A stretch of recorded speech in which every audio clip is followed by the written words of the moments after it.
Hello मित्रों, welcome to my YouTube channel account with Aarti Patel. आज આપણે જોઈશું પેટા નોંધોમાં ખાનાવાળી ખરીદ નોંધ દાખલા નંબર 5।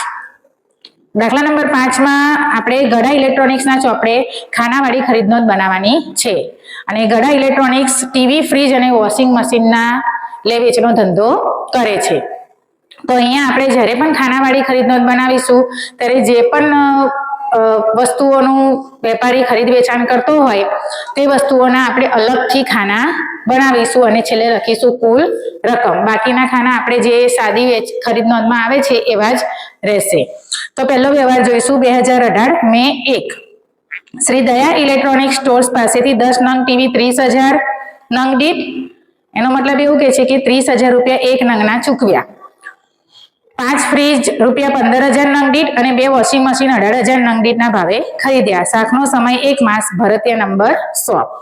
અહીંયા જો ઉધારથી માલ ખરીદ્યો છે એટલે અહીંયા આ વ્યવહાર નોંધાશે, પરંતુ દરેક વસ્તુ અલગ અલગ રીતે અલગ અલગ પ્રાઇસમાં અને અલગ અલગ નંગમાં ખરીદી છે, તો આપણે એ રીતે અહીંયા ગણતરી કરીને લખીશું। તો અહીંયા વિગતના ખાનામાં વેપારીના નામમાં લખીશું આપણે શ્રી દયા ઇલેક્ટ્રોનિક્સ ખાતે ભરતીય નંબર શું આપેલો છે? 100। ઓકે, હવે ટીવી ની કિંમત શું ચૂકવેલી છે? નંગ દીઠ 30,000 અને કેટલા નંગ ખરીદ્યા છે? તો 10 નંગ, એટલે 30,000 ગુણ્યા શું કરીશું આપણે? 10, એટલે કેટલા આવશે? 30,000 ગુણ્યા 10 કેટલા આવશે? ટીવીના 3 લાખ રૂપિયા। ફ્રીજ નંગ દીઠ 15,000 ના ભાવે ખરીદ્યા છે। કેટલા ખરીદ્યા છે? 5 ફ્રીજ ખરીદ્યા છે, એટલે થશે 75,000 રૂપિયા। વોશિંગ મશીન પણ ખરીદ્યા છે। એક વોશિંગ મશીનના કેટલા ચૂકવ્યા છે? 18,000, એટલે 2 વોશિંગ મશીનના કેટલા થશે? 36,000 રૂપિયા। 18 2 36। હવે અહીંયા આપણે ટીવી, ફ્રીજ અને વોશિંગ મશીન કુલ ટોટલ થઈને કેટલા રૂપિયા ચૂકવ્યા છે? 4,11,000 રૂપિયા થશે, એટલે કુલ રકમમાં લખીશું 4,11,000 રૂપિયા। તો આ રીતે અહીંયા આપણે દરેક વસ્તુઓની અલગ અલગ કિંમત લખીશું અને ત્રણેયનો અહીંયા સરવાળો કરીશું।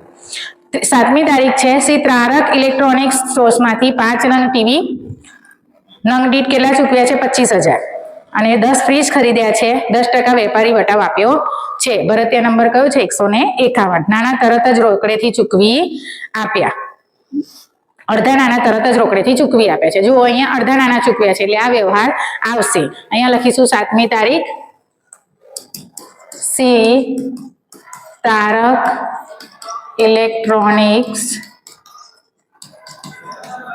ખાતે। બિલ નંબર કયું છે? બિલ નંબર છે 151। હવે અહીંયા જુઓ ખાલી ટીવી અને ફ્રીજ જ ખરીદે છે, અહીંયા વોશિંગ મશીન ખરીદ્યું નથી, પરંતુ 10% વેપારી વટાવ આપ્યો છે। તો 5 નંગ ટીવીના 25,000 લેખે કેટલા થશે? 1,25,000।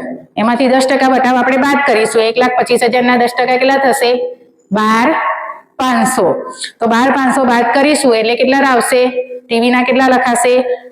1,12,500। ઓકે, બીજું શું ખરીદે છે? તો ફ્રીજ ખરીદ્યું છે 16,010 નંગ, એટલે ટોટલ રકમ કેટલી થશે? 16,000 ગુણ્યા 10।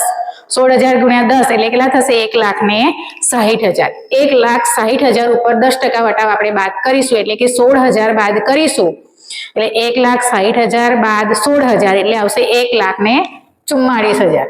અહીંયા લખીશું 1,44,000। હવે અહીંયા જો વોશિંગ મશીનની ખરીદી કરી નથી એટલે આ બંનેનો સરવાળો થશે 1,12,500 વત્તા 1,44,000, 2,56,500। ઓકે, પડી ખબર? અહીંયા દરેક વસ્તુ જે ખરીદી છે એ વસ્તુ ગુણ્યા એના નંગ દીઠ જે કિંમત આપી હોય એનો આપણે ગુણાકાર કરીશું ને છેલ્લે સરવાળો કરીશું। 12મી તારીખ છે, શ્રી અંબે સાયકલ સ્ટોર્સમાંથી રૂપિયા 5,000 ની સાયકલ ખરીદી। બોલો વિદ્યાર્થીઓ, આવશે આ વિગત? આ વ્યવહાર લખાશે ના? કેમ? કેમ કે મિલકત ખરીદી છે। સાયકલ એ શું છે? મિલકત છે, અને આપણે જે પેટા નોંધો બનાવીએ છીએ એમાં મિલકત ખરીદીના વ્યવહારો નોંધવાના નથી। પછી છે 20 તારીખ, આત્મારામ ઇલેક્ટ્રોનિક સ્ટોર્સમાંથી 5 ફ્રીજ ખરીદ્યા છે, 10 વોશિંગ મશીન ખરીદ્યા છે, 10% વેપારી વટાવ આપ્યો છે, 5% રોકડ વટાવ, તરત જ રકમ ચૂકવી આપી. અહીંયા આગળ આખું વાંચવાનું, તરત જ રકમ રોકડમાં ચૂકવી છે. રોકડમાં આપણે રોકડ રકમ ચૂકવીએ છીએ ત્યારે આ પેટા નોંધોમાં નોંધતા નથી, એટલે આ વ્યવહાર પણ નહીં આવે. 25 તારીખમાં શું કીધું છે? બબીતાને 20 નંગ ટીવી આપ્યા છે અને 6 વોશિંગ મશીન આપ્યા છે. 6 વોશિંગ મશીનના ભાવે મોકલી આપવા ઓર્ડર આપ્યો. અહીંયા જો શું આપ્યો છે? ઓર્ડર આપ્યો છે. અહીંયા વોશિંગ મશીનની ડિલિવરી કરી નથી અથવા તો વોશિંગ મશીન ખરીદ્યું નથી, અહીંયા ઓર્ડર છે. એટલે આ કેવો વ્યવહાર છે? બિનઆર્થિક વ્યવહાર છે, જે ચોપડે અહીંયા નોંધાશે નહીં. છેલ્લું 31 તારીખ છે, શ્રી ગોકુલધામ ઇલેક્ટ્રોનિક સ્ટોર્સ પાસેથી 5 નંગ ટીવી 30,000ના ભાવે ખરીદ્યા છે, 5 વોશિંગ મશીન 23,000ના ભાવે અને વેપારી વટાવ 10% આપ્યો છે. Bill number 123. આ વ્યવહાર આવશે? હા, કેમ કે આ ઉધાર ખરીદી છે. અહીંયા લખીશું 31 તારીખ, Gokuldham electronics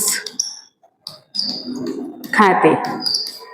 okay, bill number કયો છે? 123. અહીંયા જુઓ 10% વટાવ આપ્યો છે, એટલે જે પણ કિંમત આવે નંગ દીઠ કિંમત અને એની જે નંગ છે એનો ગુણાકાર કરીને જે પણ કિંમત આવે એમાંથી આપણે શું કરીશું? 10% વટાવ બાદ કરીશું.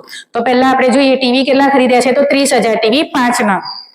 30,000 ગુણ્યા 5 કરીશું એટલે કેટલા આવશે? 1,50,000. તો 1,50,000 માંથી 10%, 1,50,000 ના 10% કેટલા થશે? 15,000. 1,50,000 માંથી 15,000 બાદ કરીશું એટલે ટીવીની કિંમત કેટલી થશે? 1,35,000.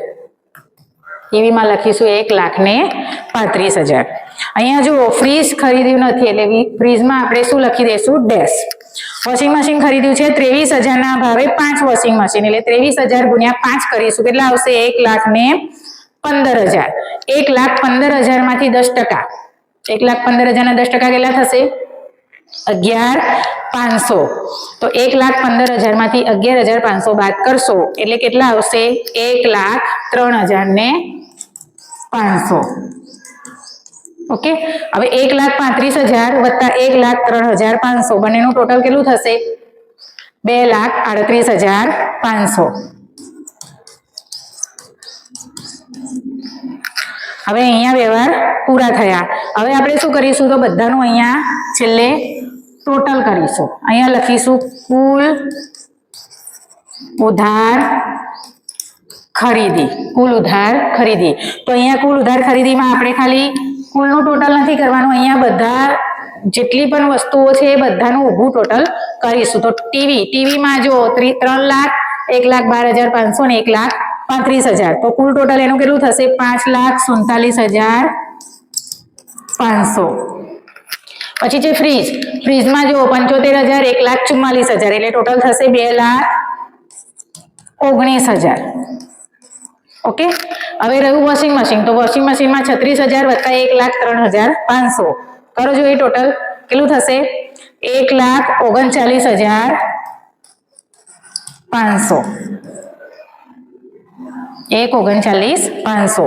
હવે આ ટોટલ અને આ ટોટલ બંનેનો સરવાળો કેવો આવશે? સરખો જ આવશે તમારે. એટલે કુલ રકમ કેટલી થઈ?